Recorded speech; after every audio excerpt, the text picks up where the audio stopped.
Korang tahu tak masa dekat Semenanjung Malaysia sebenarnya salah? Kalau diikutkan longitude Kuala Lumpur dengan Riau adalah lebih kurang sama. Tapi waktu masa di Kuala Lumpur menunjukkan pukul 6 petang, di Riau masanya adalah 5 petang.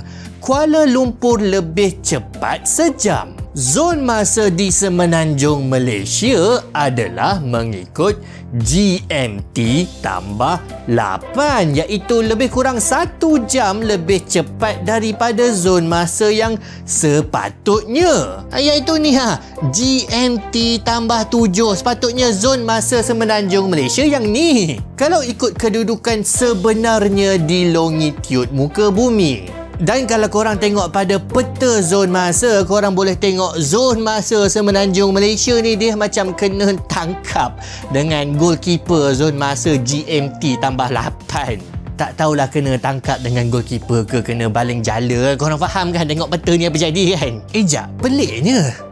Kenapa macam tu? Perubahan ni sebenarnya dibuat oleh Tun Mahathir pada tahun 1982 dengan beberapa sebab. Yang pertama, sebab nak seragamkan masa antara Semenanjung dengan Malaysia Timur. Jadi senanglah sikit kerajaan nak uruskan Semenanjung, Sabah, Sarawak kalau diorang semua ni guna masa yang sama. Bayangkan kalau kerajaan kata nak buat meeting pukul 9 pagi.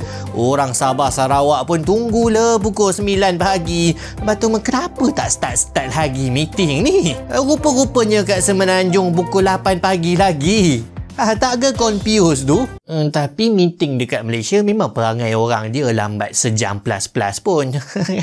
Dan bila Semenanjung, Sabah, Sarawak guna masa yang sama, dia macam rasa perpaduan. Sebab kedua nak bagi lagi senang dekat rakyat Semenanjung bila matahari itu disetkan terbit pada pukul 7 pagi dan bukannya pada pukul 6 pagi. Kalau kita orang Semenanjung ikut zon waktu yang asal yang sepatutnya, matahari terbit lebih kurang pukul 6 pagi, subuh lebih kurang pukul 5 pagi macam tu.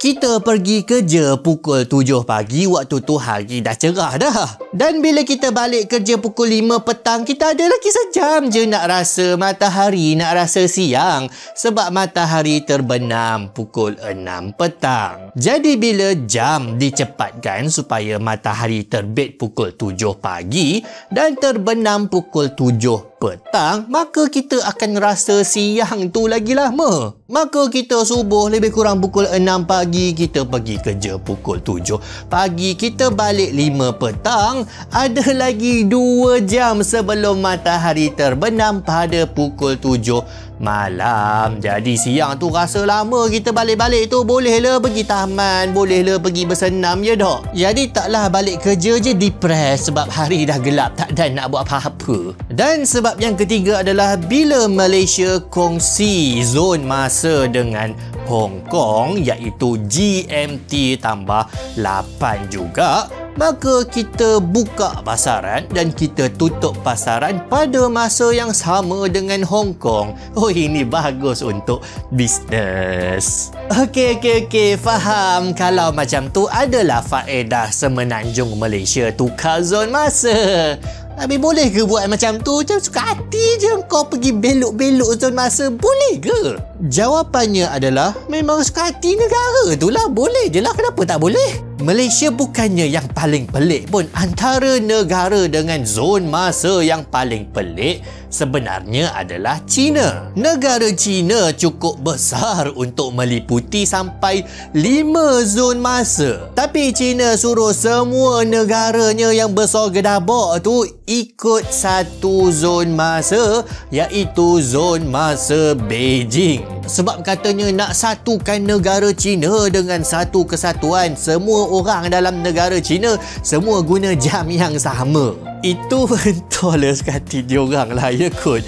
Tapi jadi benda yang sangat-sangat kelakar. Kalau korang rentas sempadan yang kecil ni, korang pergi daripada China ke Afghanistan, korang tiba-tiba kena set jam korang 3 jam 30 minit lagi awal daripada masa Beijing. Weh, ini baru betul mengembara masa. Masih tak faham kenapa boleh tukar masa suka hati? Zon masa tu apa? Masa tu apa benda? Okey. Topik ni sebenarnya memang membingungkan.